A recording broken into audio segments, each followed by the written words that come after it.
টেকনাফে গেলে দেখবেন মায়ানমার। ভারতের সংখ্যাগরিষ্ঠ হলো হিন্দু, আর মায়ানমারের সংখ্যাগরিষ্ঠ হলো বৌদ্ধ। বাংলাদেশে মুসলমান সংখ্যাগরিষ্ঠ, হিন্দুরা সংখ্যায় কম। বাংলাদেশের হিন্দুরা মায়ের কুলে যেমন সন্তান নিরাপদ, বাংলাদেশের হিন্দুরা মুসলমানদের কাছে তার চেয়ে বেশি নিরাপদ। আর আমাদের পার্শ্ববর্তী যারা আমাদেরকে মানবতা শিখাতে চান,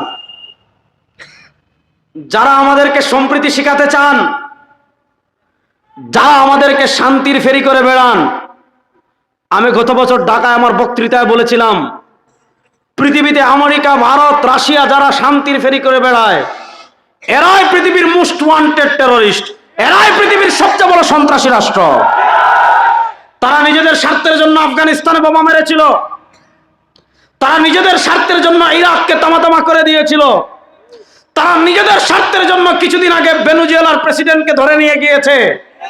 সুতরাং যারা নিজেদের স্বার্থের জন্য লক্ষ লক্ষ মানুষকে হত্যা করতে পারে, ওই শয়তানদের থেকে সম্প্রীতির সবক আমাদের শিখতে হবে না, ওই শয়তানদের থেকে শান্তির সবক আমাদের শিখতে হবে না। আমাদেরকে শান্তির সবক দিয়েছেন আল্লাহ এবং তার রাসূল। বলেন, আমাদেরকে শান্তির সবক দিয়েছেন আল্লাহ এবং তার, সবাই বলেন, আমাদেরকে শান্তির সবক দিয়েছেন আল্লাহ এবং তার রাসূল। এবার আসেন সাম্প্রদায়িক সম্প্রীতি। আপনি ভারতে দেখেন, মুসলমানদেরকে নরেন্দ্র কসাই, গুজরাটের কসাই নরেন্দ্র মোদী, তার হাতে মুসলমানদের রক্তের দাগ আছে না নাই? জুড়ে নানামতি বইরিলা দেখি না, নিজের মানুষ দেখে বড় অবহেলা করলাম নাকি? যে আমরা সিলেটি মানুষের একটা মা, আমরা সিলেটি ভাষায় একটা কথা আছে যে বাড়ির গরু বাড়ির ঘাস খায় না, ওলা নাকি তা? তাহলে বলেন, এই গুজরাটের কসাই নরেন্দ্র মোদীর হাতে মুসলমানদের রক্ত আছে না নাই?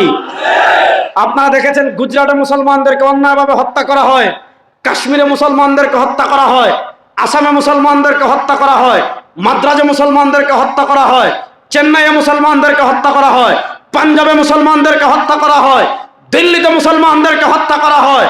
যারা নিজেদের দেশের সংখ্যালঘু মুসলমানদেরকে নিরাপত্তা দিতে পারে না, বাংলাদেশ নিয়ে কোনো কথা বলার অধিকার তাদের নাই।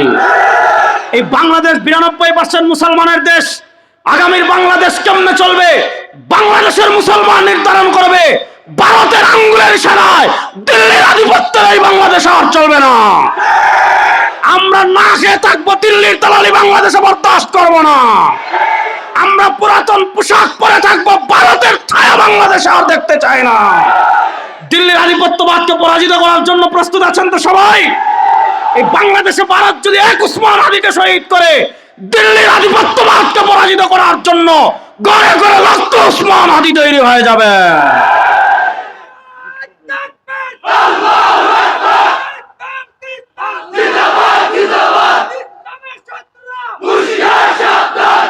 প্রস্তুত আছেন তো যুবকরা? ইনশাআল্লাহ। তাহলে একটা হলো ধর্মীয় সম্প্রীতি। ধর্মীয় সম্প্রীতি আমরা সবসময় বিশ্বাস করি। এটার সবচেয়ে বড় প্রমাণ হলো আমাদের আপা যখন গেলেন, আপারা চিনছেন নি? ওরে আল্লাহ, এগুলো খুব ভালো করে চিনেন না? আমাদের আপা যখন গেলেন, আল্লাহ ওনার ওপারে ভালো রাখুক, এপারে আসার আর সাহস করেন না। আমাদের শরীরে যতদিন রক্ত আছে আপনি এই পারে আসতে পারবেন না। ইনশাআল্লাহ বলেন যুবকরা, জুড়ে বলো ইনশাআল্লাহ। আপা যখন গেলেন, আপা গেলেন 5 তারিখ। 8 তারিখ পর্যন্ত বাংলাদেশে গভর্নমেন্ট ছিল না, সরকার ছিল না। এই 3 দিন বাংলাদেশে কোনো প্রশাসন নাই।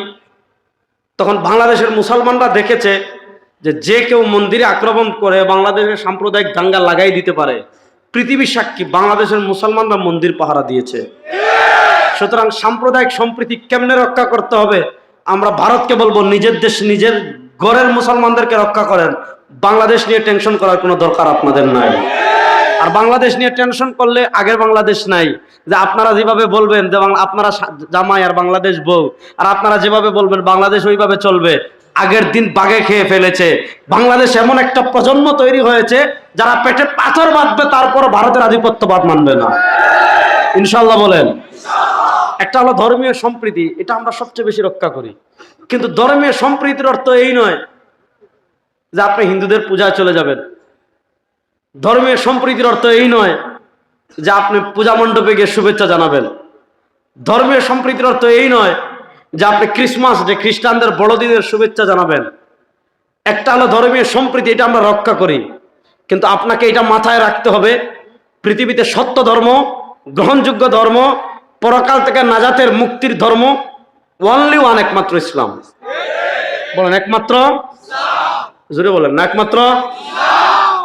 সবাই মুখ ছেড়ে এটা বলতে হবে, একমাত্র মুক্তির গ্যারান্টি একমাত্র।